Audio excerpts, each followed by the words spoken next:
अस्सलाम वालेकुम वरहमतुल्लाहि वबरकातुहू।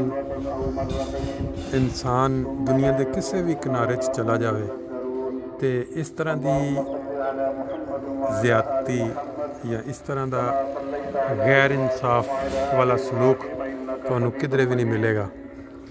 बावजूद इसके कि इस शहर दे विच आबादी तकरीबन 99% अहमदी अफराद दी है और इत्थे स्टेशन दे नाल एक मस्जिद जिहड़ी है ये नन अहमदी अफराद दी है।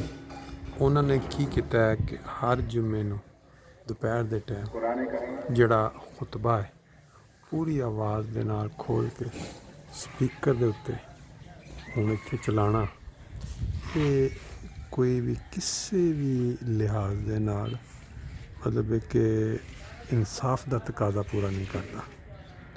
क्यों कि लोकल आबादी नूं तुसी मना कर दो कि मस्जिदां नूं तुसी मस्जिद नहीं कहना ते अजान नहीं देनी और अपनी धड़ल्ले दे नाल तुसी जिहड़ा ओह खुतबे भी दिओ। अजाना तो चलो ठीक हो गया कि अजान तुसी दिंदे जो फ़ायदा हो जाता लोकल आबादी नूं भी, लेकिन जिहड़े इस तरह खुतबे स्पीकर खोल के देने ये मेरे ख्याल दे विच सख्त ज़्यादती है और नाइंसाफ़ी है। रेलवे स्टेशन तुसीं देख रहे जे सामने हुण आवाज़ बंद हो गई।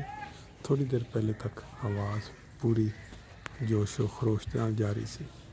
जुम्मे का खुतबा बहरहाल अल्लाह ताला अक्ल दे देवे इन्हें कौम नूं।